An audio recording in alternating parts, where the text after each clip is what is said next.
Hello everyone, good evening students. Welcome to our YouTube channel Paradise Tutorials. चलो let's start our today's topic. आज का हमारा topic है application of determinant and matrices, one of the important topic. ठीक है, 6 marks का question इसमें से जरूर आता है. ठीक है, तो हम लाइन बाइन पढ़ेंगे हर चीजों को, तो उसे ढंग से समझते रहना और इस वीडियो को एंड तक जरूर देखना. चलो देखो, solution of system of linear equation using inverse of a matrix. आपने बहुत सारे सॉल्यूशंस निकाले हैं 10th क्लास में. Linear equation in 2 variables and all आपने बहुत सॉल्व किया है. वहां उन्हीं चीजों को हमें यहाँ पर सॉल्व करना है by a new method, inverse, जो हमने इनवर्स लास्ट लेक्चर में पढ़ा था. जिसने वो लेक्चर नहीं देखा है पहले उस वीडियो को देखें, उसका लिंक आपको डिस्क्रिप्शन में मिल जाए. चलो देखो, हमने 10th क्लास में बहुत इक्वेशन सॉल्व कर लिए, linear equation in 2 variable. Example के तौर पर अगर मैं लूं कुछ like 2x + 3y = 4, x - y = 3, एक एग्जांपल लिया. तो बाय मेथड्स, बहुत सारे मेथड थे आप पे सॉल्व करने के, आपने इन सबको सॉल्व किया हुआ है 2 वेरिएबल्स में. तो सॉल्व करते थे, कुछ सॉल्यूशन मिलता था. अब वो सॉल्यूशंस कैसे होते थे? या तो यूनिक, या फिर नो सॉल्यूशन, या फिर इनफाइनाइटली मेनी सॉल्यूशन.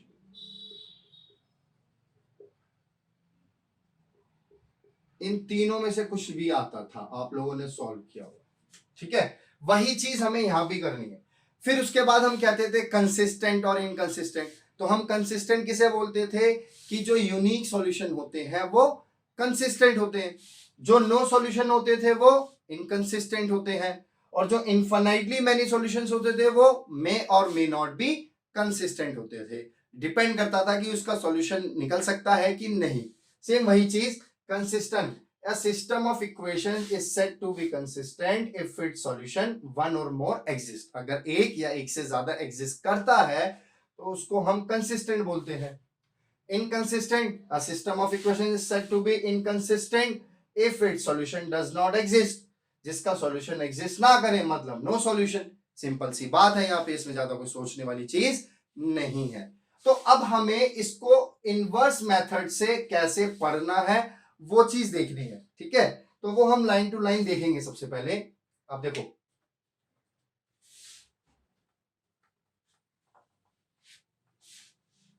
इसको पढ़ने से पहले मैंने आपको ये पढ़ाया था सिंगुलर मैट्रिक्स. सिंगुलर मैट्रिक्स क्या होता है? जिसका डिटरमिनेंट 0 हो. और एक पढ़ाया था non singular. Non singular matrix क्या होती है? जिसका डिटरमिनेंट नॉट इक्वल्स टू 0 हो. और मैंने वहां पे आपको यह भी बताया था कि नॉन सिंगुलर मैट्रिक्स में इनवर्स एग्जिस्ट करता है. और आज हमें वही पढ़ना है, इनवर्स का मेथड. ठीक है, तो हमारा इनवर्स एग्जिस्ट करना चाहिए सॉल्यूशन निकालने के लिए. चलो, तो 2 केस बनते हैं हमारे पास कि मैट्रिक्स सिंगुलर है कि नॉन सिंगुलर है.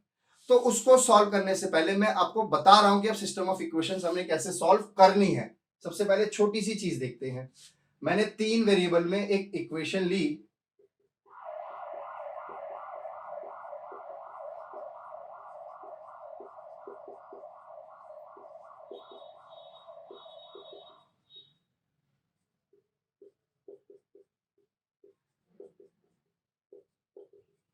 अब ये सब आप जानते हो कि 3 वेरिएबल है, तो मेरे पास 3 इक्वेशन होनी चाहिए इक्वेशंस को सॉल्व करने के लिए, मतलब एक्स वाई जेड की वैल्यू निकालने के लिए. तो देखो, मैं यहाँ पे एक चीज क्या लिखने जा रहा हूं. मैं मैट्रिक्स ऑफ कोफैक्टर्स लिखने, सॉरी, मैं matrix of coefficients of variables लिखने जा रहा हूं. किसकी? Matrix of coefficients. देखो कोफिशिएंट्स क्या है? a1 b1 c1 a2 b2 c2 a3 b3 c3. देखो बच्चों, मैंने मैट्रिक्स किसकी लिखी है? कोफिशिएंट्स की, कोफैक्टर की नहीं. और देखो, मैं इसको एक चीज और ये लिख रहा हूं, x y z equals to में d1 d2 d3 और ये ध्यान देना मैट्रिक्स है, डिटर्मिनेंट नहीं है, कंफ्यूज मत होना। देखो अब आप इसको अगर मल्टीप्लाई करोगे तो यही चीज मिल जाएगा, इन दोनों को मल्टीप्लाई करो, इसे इक्वेट करो, आपको यही 3 इक्वेशंस दोबारा से मिल जाएंगी। तो यही हमारा सॉल्यूशन है कि हमें एक्स वाई जेड की वैल्यू निकालनी है। अब ये एक डिटर्मिनेंट का नया मेथड इवॉल्व हुआ, ये सॉल्यूशंस को फाइंड करनी है। क्यों? समटाइम्स हमारे पास 3 वेरिएबल्स में इक्वेशंस को सॉल्व करने में बहुत डिफिकल्टी आती थी, तो वहीं पे ही डिटर्मिनेंट का ये मेथड इवॉल्व हुआ। चलो देखो मैंने इसको क्या बोला, ये एक ए मैट्रिक्स है, इसको मैं एक्स बोल रहा हूं और इसको मैंने बी बोला। इसको कोफिशिएंट वाली मैट्रिक्स को मैंने ए, एक्स वाई जेड को कैपिटल एक्स और इक्वल टू में D1 D2 3 वाली को बी। तो हमारे पास क्या मिला, ए एक्स बराबर बी। अब मैंने यहां पे क्या करा, प्री मल्टीप्लाई बाय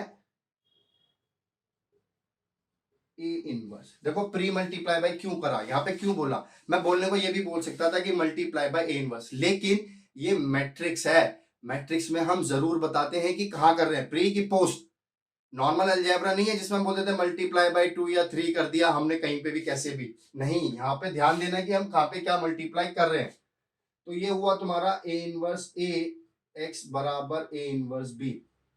अब देखो इसको मैं क्या लिख सकता हूं, आई, ए इंटू इनवर्स क्या होता था, और A inverse into A identity, x बराबर ए इनवर्स बी। तो इसको आप देखोगे तो ये हो गया x is equals to A inverse B, जो अब हमें सॉल्यूशन देगा जिसका हमें यूज करना है। तो pause the video and note it down इतना।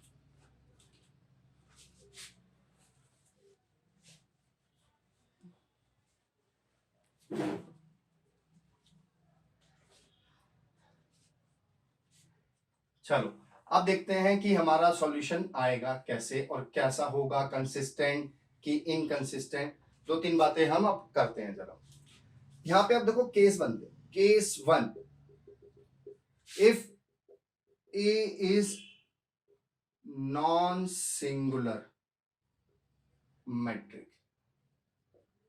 पहला केस क्या बन रहा है कि नॉन सिंगुलर है, ये लेके चलना है। तो हम कहेंगे कि डिटर्मिनेंट नॉट इक्वल टू 0 है और ए इनवर्स एग्जिस्ट करता है। ठीक है, चलो अगर ए इनवर्स एग्जिस्ट करता है तो सॉल्यूशन अभी मैंने पीछे आपको प्रूफ करा कैसे मिलेगा, x is equals to A inverse B. अब देखो सब जानते हैं अगर ए इनवर्स आता है तो वो यूनिक आता है, ये मैं आपको मैट्रिसेस में भी पढ़ा चुका हूं और डिटर्मिनेंट में भी पढ़ा है। जो इनवर्स होता है वो यूनिक होता है, तो यूनिक होगा तो यहां पे क्या आएगा, यूनिक सॉल्यूशन आएगा। और जो यूनिक सॉल्यूशन होते हैं वो क्या होते हैं, कंसिस्टेंट होते हैं। Then the solution is consistent. ठीक है जी, चलो केस 2।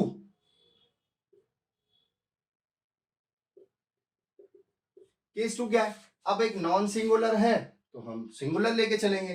तो केस 2 क्या हुआ, जब डिटर्मिनेंट 0 है मतलब सिंगुलर मैट्रिक्स है, सिंगुलर है तो हम तो ये कह सकते हैं कि भाई ए इनवर्स एग्जिस्ट नहीं करेगा। तो यहां पर हमारे पास एक चीज आती है कि हमें अब क्या फाइंड करना है, फाइंड करना है adjoint of A into B.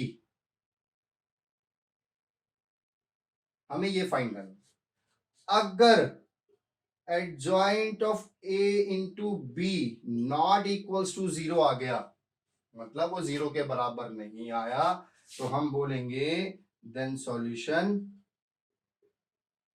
Does not exist. तो ये क्या हो गया, then system of solution is inconsistent. तो हमारा सॉल्यूशन कैसा हो जाएगा, इनकंसिस्टेंट हो जाएगा। सेकेंड, अगर हमारा adjoint of A into B बराबर 0 आ गया, then system of equation may or may not be consistent।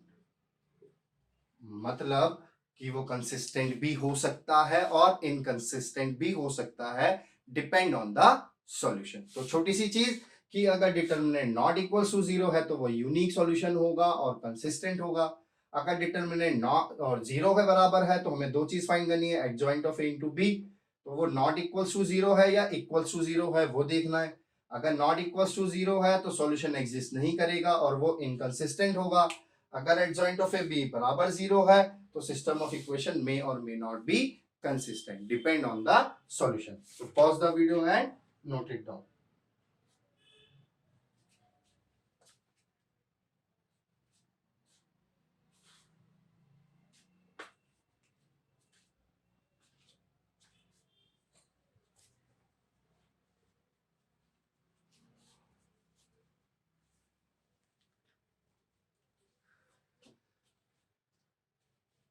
चलो अब इस पे क्वेश्चन देखते हैं। आई होप सबको क्लियर हो गया कंसिस्टेंट किसे बोलेंगे, इनकंसिस्टेंट किसे बोलेंगे। अब कुछ क्वेश्चन करके देखते हैं तो और भी ज्यादा क्लियर हो जाएगा। 2x plus 5y is equals to 1. 3x plus 2y is equals to 7.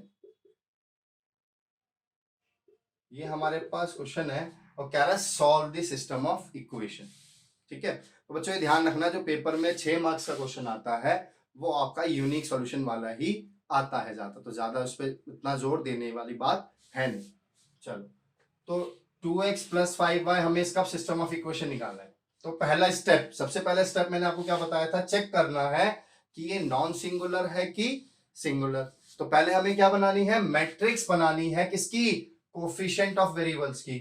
तो देखो कोफिशिएंट ऑफ वेरिएबल की क्या मैट्रिक्स बनेगी, 2 5 3 2। इसका डिटरमिनेंट देखो 4 -15 -11, मतलब डिटरमिनेंट नॉट इक्वल टू 0। तो ये मैट्रिक्स कैसी है, नॉन सिंगुलर है। तो यहां पर आप एक चीज लिखोगे, ए इनवर्स एग्जिस्ट। पेपर में ये चीज जरूर लिखनी है आपको, इसके मार्क्स हैं। चलो अब इसके बाद हमें निकालना है कोफैक्टर, स्टेप 2। ये हमारा स्टेप 1। स्टेप 2 कोफैक्टर्स निकालने। तो इसके कोफैक्टर्स क्या आएंगे, A11 A12 A21 A22 1 1 2 1 2 3 एक माइनस पहले से, 2 1 5 एक माइनस पहले से, 2 2 2। जिसको नहीं पता वो पिछली वीडियोस देख ले, ये प्लस माइनस कैसे लिए जाते हैं। एडजॉइंट, मैं अब सीधा एडजॉइंट लिख रहा हूं बच्चों, मैट्रिक्स ऑफ कोफैक्टर नहीं लिख रहा। तो एडजॉइंट ऑफ ए कितना आएगा, 2 -3 -5 2। एडजॉइंट क्या होता था, मैट्रिक्स ऑफ कोफैक्टर का ट्रांसपोज। अगर मैं इसे लिखता तो पहले मैं रो में लिखता 2 -3, तो उसका ट्रांसपोज ये आ गया। ठीक है, और 2 क्रॉस 2 में मैंने आपको बताया भी था, इसको इंटरचेंज कर दो और इनके साइन चेंज कर दो। इनवर्स, अब देखो डिटरमिनेंट कितना है, -11, 2 -5 -3 2। ये आपका क्या आ गया, ए इनवर्स। अब इसके बाद सॉल्यूशन मैंने आपको कैसे बताया, x बराबर ए इनवर्स बी। तो x क्या है हमारा, एक्स वाई।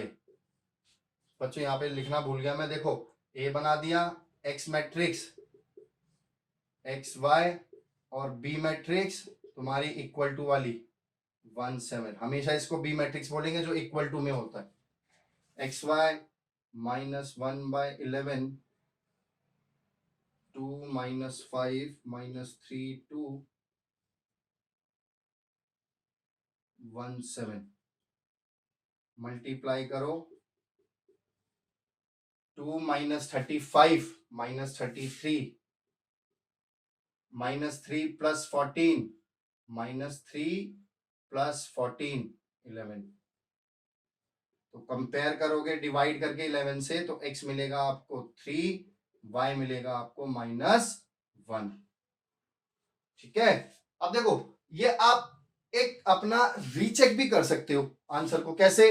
हमें पता है कि 2x plus 5y is equals to 1 है, तो वैल्यू पुट करके देख लो जरा एक बार। तो 2 इंटू 3 प्लस 5 इंटू -1, तो 6 माइनस 5 1 आ गया, तो मतलब ये इसके बराबर है, तो हमारी वैल्यूज भी सही है। और एक चीज देखा, वैल्यू कैसी आई है? यूनिक आई है, तो इसका यूनिक सॉल्यूशन है और ये इक्वेशन कैसी है? कंसिस्टेंट है। तो pause the video and note it down.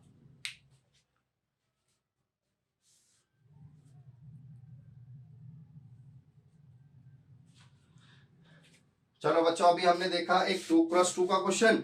अब एक हम 3 वेरिएबल्स में लेके चलते हैं।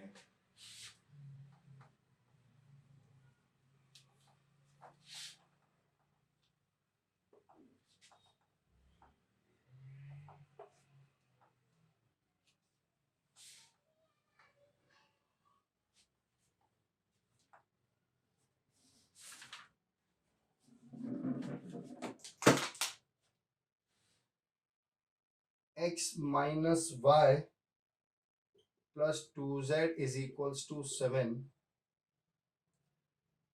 3x plus 4y minus 5z is equals to -5, 2x minus y plus 3z is equals to 12।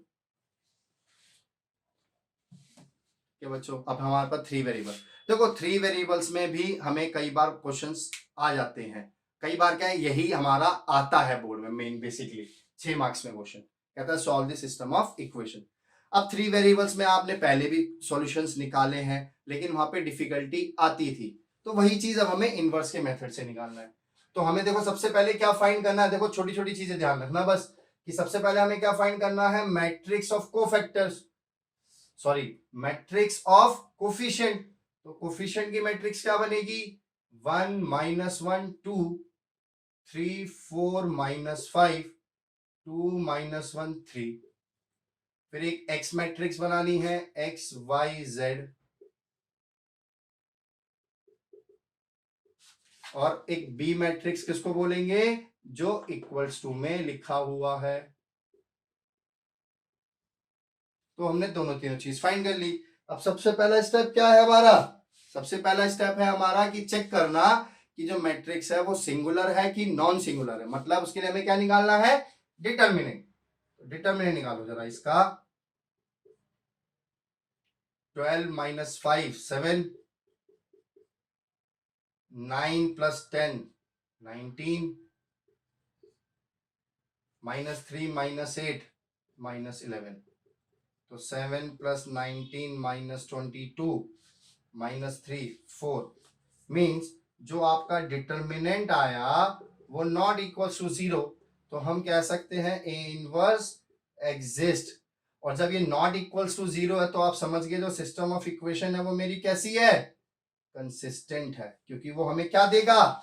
Unique solution देगा। सिंपल। चलो अब हमें इसका क्या निकालना है? Step 2, cofactors.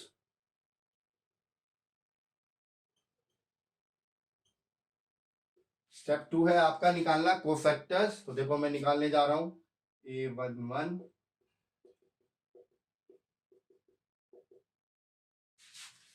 A21 A22 A31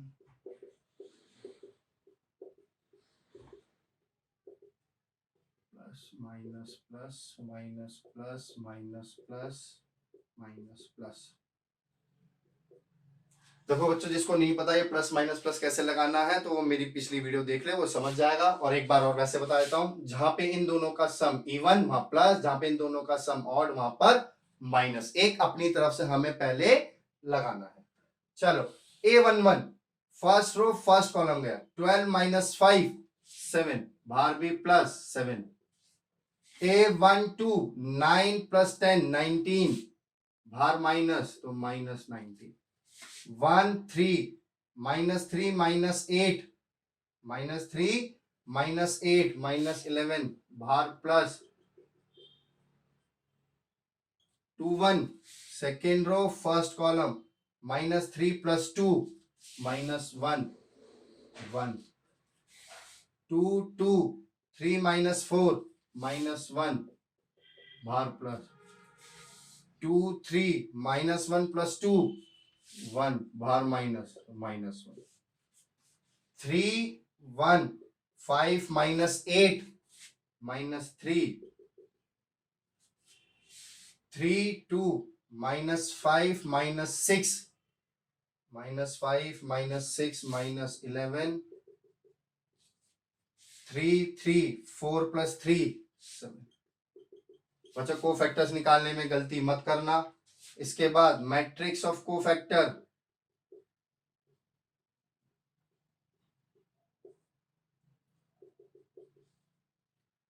7 -19 -11 1 -1 -1 -3 11 7। तब तक इतना पॉज करें, नोट करें।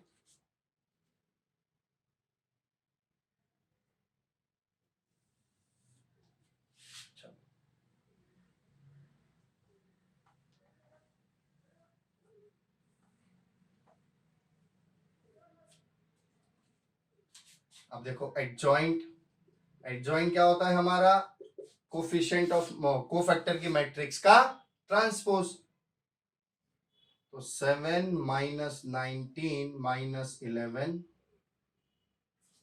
1 -1 -1 -3 11 7। तो बच्चों देखो हमने अब एडजॉइंट लिख लिया। अब एडजॉइंट लिखने के बाद हमारा इनवर्स, इनवर्स क्या आएगा? ए इनवर्स क्या होता था हमारा? 1 determinant of A into adjoint of A. तो ए इनवर्स कितना, डिटरमिनेंट कितना था हमारा? 4।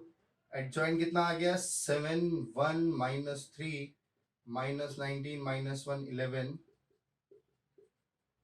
तो हमारा इनवर्स भी आ गया। तो पहला स्टेप क्या था हमारा? डिटर्मिनेंट। दूसरा स्टेप कोफैक्टर्स। तीसरा स्टेप एडजॉइंट निकालना। और चौथा स्टेप इनवर्स निकालना। ठीक है, ये 4 स्टेप तो हो गए हमारे इजी बहुत। ये पहले भी हमने करा, बहुत इजीली है। ठीक है ना, बहुत इजी निकल जाता है। अब बस इसके बाद तुम्हारे को 1 स्टेप और आगे बढ़ना है, स्टेप 5, जो मैंने आपको प्रीवियसली प्रूफ करवाया था। x बराबर a इनवर्स b। तो x क्या है? x y z। a inverse कितना आया? 1/4 7 1 -3 -19 -1 11 -11 -1 7। और बी मैट्रिक्स क्या है हमारी? 7 -5 12। जरा मल्टीप्लाई करो इसे, देखो क्या आता है। 49 -5 -36 9 7 63 6 13 -133 +5 प्लस का 132। ठीक है, ठीक है। -77 +5 12 7 84।